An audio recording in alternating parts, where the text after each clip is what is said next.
ধর্ম তখনই স্মরণে থাকে যখন তিনি কোনো অধর্মে রত হন, নচেত এক কন্যার জীবন এইভাবে বিনষ্ট করে দিতেও তার সংকোচ হয় না। কি বলছেন আপনি ভ্রাতাশ্রী?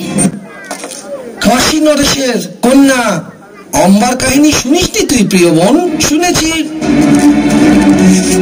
আপনার মাতার জ্যেষ্ঠা ভগিনী অম্বা মহামহিমকে বধ করবার জন্য পুনর্জন্ম নিয়েছেন। অসম্ভব, ভ্রাতাশ্রীকে বধ করা অসম্ভব।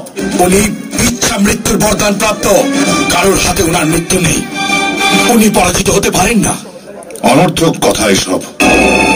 সকলকে ভয় পাইয়ে দেওয়ার জন্য এই রটনা করেছেন, কিন্তু আর আপনার পিতামহকে ভয় করার কোনো প্রয়োজন নেই পিতাশ্রী। আপনার 100 পুত্রের শক্তির সম্মুখে আর কেউ দাঁড়াতেই পারবে না। আমার পূর্ণ বিশ্বাস তুমি নিজের যোগ্যতা প্রমাণ করে তোমার মাতা পিতাকে গর্বে ভরিয়ে দেবে। কিন্তু একটা কথা স্মরণ রেখো পুত্র, তোমার বিজয়ের থেকেও মূল্যবান তোমার প্রাণ আমার জন্য।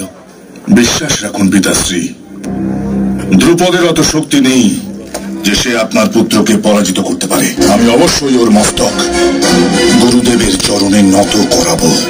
তার মস্তক কেটে ছিন্ন করে রেখে দিও গুরুর চরণে। পাপ গুরু দ্রোণের হবে, আর পুণ্য লাভ তোমারই প্রাপ্য হবে।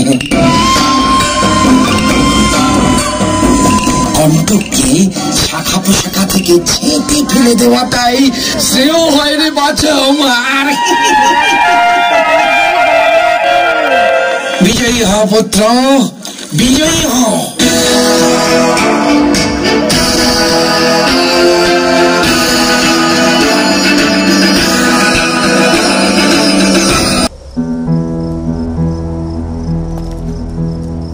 গান্ধারী, এ কি বস্তু ভ্রাতাশ্রী? পিণ্ডদান। পিণ্ডদান জানিস না?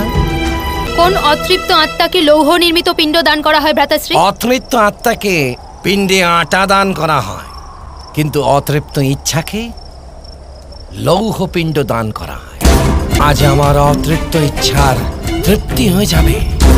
আজ আমার ভাগিনেও হস্তিনাপুরের যুবরাজ হতে চলেছে, আর শীঘ্রই হস্তিনাপুর গান্ধারে পরিণত হবে।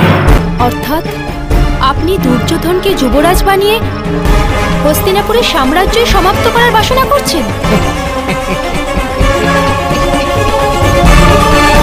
তুই বড় মূর্খ রে গান্ধারী।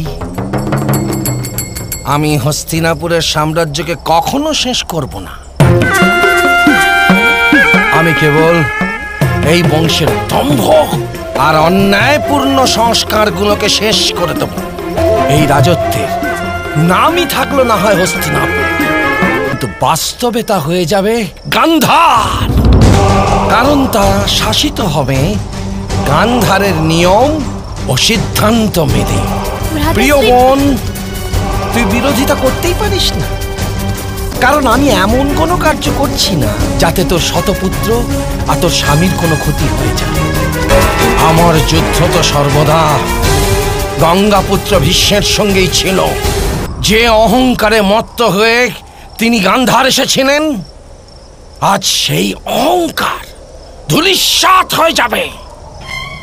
আজ গঙ্গাপুত্র ভীষ্ম পরাজিত হয়ে যাবেন সর্বদার জন্য, সর্বদার জন্য।